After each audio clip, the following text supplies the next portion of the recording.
Passamos então agora ao painel da cooperação tecnológica em robótica marinha, que vai ser dividido entre o Cana e o João. Começávamos então por si, Cana, pode ser? Não, o João. Começa pelo João.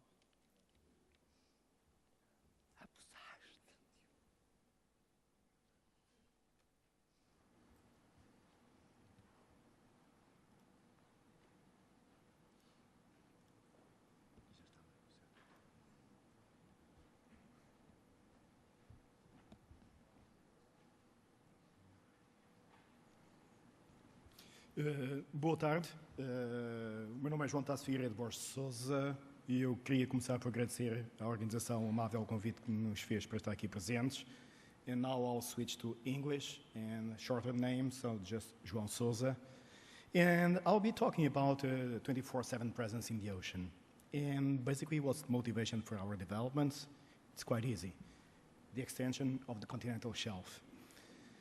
I'm pretty sure you've seen this picture, but I would like to say a few things about it. The first one is that we have some remote areas, and here we're just seeing this kind of 2D picture, and some of these places are quite far from shore, but it's also remote in the sense of 3D because the Atlantic can be quite deep in some locations. And not only at the surface, but also underwater, quite remote. At the same time, these are communications and energy-challenged environments. And the question is, how do we kind of ensure, or what are the, let's say, the means for a sustained presence in the ocean? And a few observations. So if you want to address the issue of a sustained presence in the ocean, 3 major observations. You need autonomous vehicles, and Ken will say more about this because we have to be extremely careful about terminology. One thing is autonomy, the other thing is automation. You need new communication networks, and definitely you need international cooperation. Why? Because no single nation can address the challenges raised by these huge kind of maritime areas. So this is basically an introduction that provides the flavor for what we are doing in our lab at Porto University, and just a brief description of what we are doing there.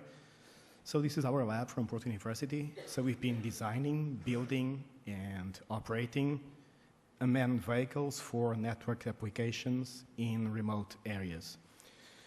So we've been doing this in cooperation with the Portuguese Navy, with the Portuguese Air Force, and with the Portuguese Task Group for the Extension of the Continental Shelf here in Portugal.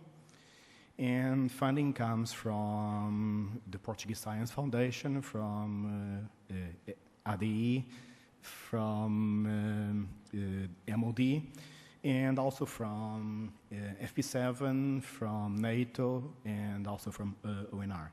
Anyway, we started with unmanned submarines, then we transitioned some of that technology to unmanned vehicles in cooperation with the Portuguese Air Force. And so now we know the challenge. Now the question is how to address this challenge. And this is our vision. So basically you will have in the future, and we are getting there, so you have multiple vehicles, underwater, surface, air vehicles. You can have buoys, you can have manned vehicles, you can have control stations, and there are lots of interactions going on. Localization links, okay, where are you? Communication links, and the thing is, so when you want to talk to, let's say, a submarine underwater, you may need to talk to a UAV that can talk to a surface vessel that can talk to an AUV underwater. Why? Because you have radio communications and you have acoustic communications. And radio doesn't work well underwater. So you need this type of interoperated communication networks. You also have sensing links, for example, acoustic tomography. And you have mixed initiative interactions, meaning that although we are working with unmanned vehicles, we feel that it's very important to have man, operator, in the planning and control loops for several reasons. If you're talking about persistence and 24/7 operations, vehicles may come and go. Same thing with operators. Moreover, you're operating in communication-challenged environment, meaning that you don't have permanent connectivity between two wings. So you may want to use some vehicles as data mules transporting packets, communication packets, from one location to another location. And then you can be a bit more ambitious. Now you can start thinking of systems. And this is crucial. So in our vision, we see kind of a portable, scalable system of interacting autonomous vehicles and operators. Moreover, when you talk about systems, you can be a bit more ambitious. Because the system will have properties, and I don't want to go into details, that are a function of the vehicles, are a function of the communication networks, and they're also a function of the interactions that you establish over these communication networks. So this is our vision. And what's our approach? Some very simple ideas. So we design our vehicles for interactions. Experimentation at sea is crucial. So basically we are at sea every other week on average. And so in September, actually this was, in September, last week of September, we were operating in Croatia, in Portugal, and in the US at the same time. So this is essential for developing concepts of operation, to develop operational know-how, and definitely we need reliable systems. If you want to deploy 3-4 vehicles, you need reliable systems.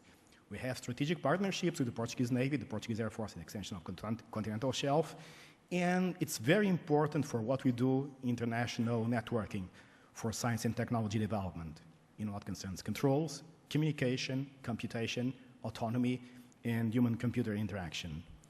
We've also designed systems, meaning that we need systems engineering methods. That's what we are doing.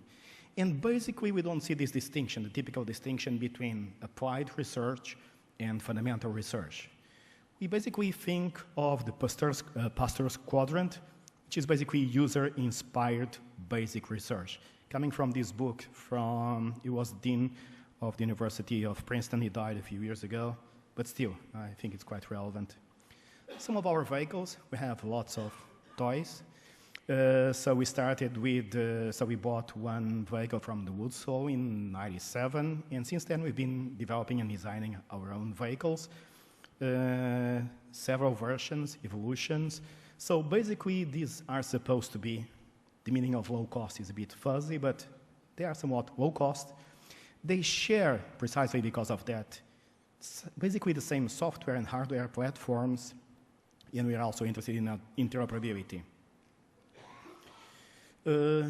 Example of one vehicle, the light AUV, which has been developed in cooperation with the Portuguese Navy, and now it's in its 5th generation. It's quite capable.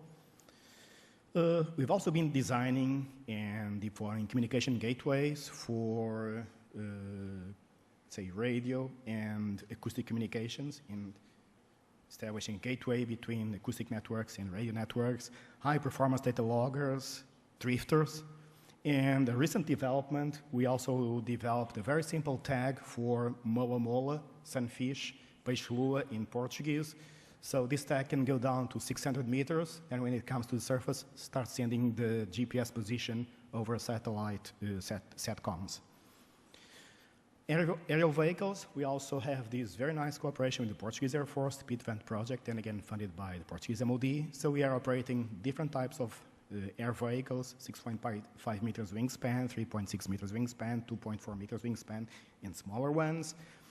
We accumulated over 900 autonomous flights, day and night operations, and now the priority became flights over the ocean. Then again, towards a sustained presence in the ocean. João, 5 minutes. Okay. So this is our software tool chain, and basically, so there's an off-board component and an on-board component. The off-board component is basically for command and control. The on-board component is basically for automation and autonomy. And then we have IMC, a protocol for communications. And we have a user group. We have people working with our tool chain from several countries. Some of those are there. Something which is very important for us is experimentation. So we've been organizing this exercise, the RAP exercise, in cooperation with the Portuguese Navy since 2010. And let me just show you a few things about what we did in 2013, so a few months ago. So this was done in cooperation with the Portuguese Air Force, with MBARI, so Cana was here, Evalogics, and UC Berkeley. These are some of the topics: mine warfare, harbor protection, hydrography, search and rescue. And these were the op areas, so in Sesimbra, in the Southwest Estuary, and also in Portimão, Algarve. This was basically for air ops. And the vehicle systems, so basically small UAVs, hand-launched or catapult-launched, that could land on a naval vessel, directional antennas for communications, unmanned submarines, and some world firsts. So we tested, and Cana will be talking about that, T-Rex running on our vehicles, on unmanned air vehicles, and on AUVs. We also had coordinated observations, air and ocean coordinated observations of coastal fronts. We also use UAVs for bent line-of-sight communications and mixed initiative control of all of these vehicles. In terms of communications, these became a bit complex because we were using Wi-Fi, GSM, SATCOMs, Iridium, and also Spot, and internet, and you name it, very complex for situational awareness. And some ops, nothing really special, but so this is at something like 30 meters deep. This was taken by one AUV, and more data products taken by an AUV. Interesting thing, so there was a dummy which was deployed by the Maritime Police. We were tasked to find the dummy, so we found it with a side scan, and then we went there with a camera and for identification. More data products, multi-beam, and UAS operations. Very simple, but then again, hand-launched, a very inexpensive UAV, so something like 1,200 euros. Very simple, but very effective and very capable. So just a few pictures here. Hand-launched, can land anywhere, including in the water, every now and then. Just wanted to show something that I really like here. Then again, nothing really special, but also nothing special, sorry, Navy. But I really like the Criolla. Okay, so more data products, invisible and IR cameras. And something very interesting that we did with University of Azores. So basically we were chasing or kind of trying to find hammerhead sharks, and this took place in Fayal. We did this with a UAV, and I'm not sure if you'll be able to see it, but so we were able to spot in just one single flight, we could see tens of hammerhead sharks very close to Fayal. This is less than 1 kilometer from shore. More operations, because our operations are essential for us, breaking the surface. So this was organized by University of Zagreb. So we went there with one of our UAVs. So aerial operations in autonomy, T-Rex. So Cana will be talking about that. I'm almost there. Things are going well.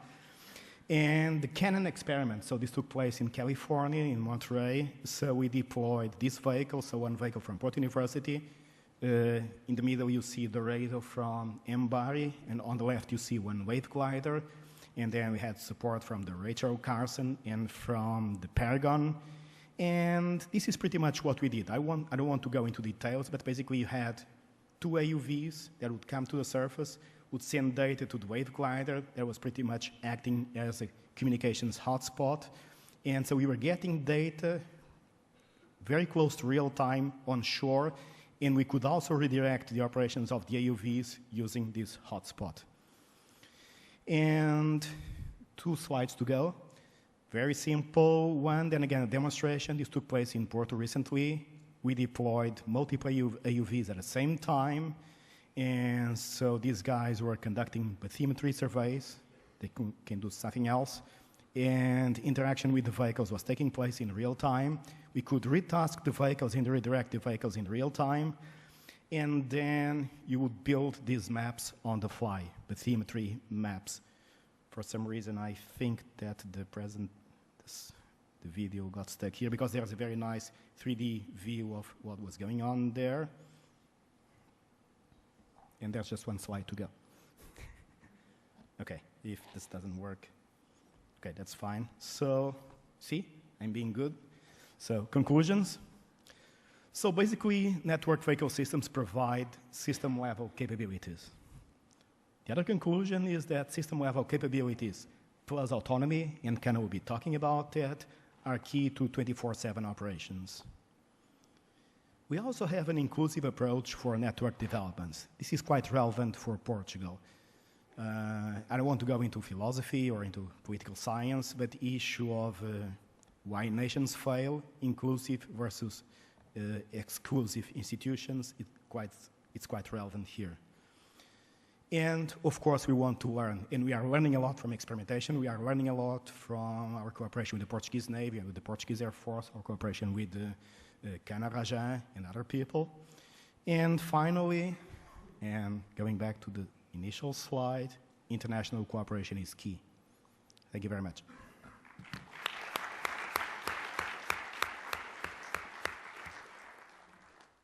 Obrigada. Passava então a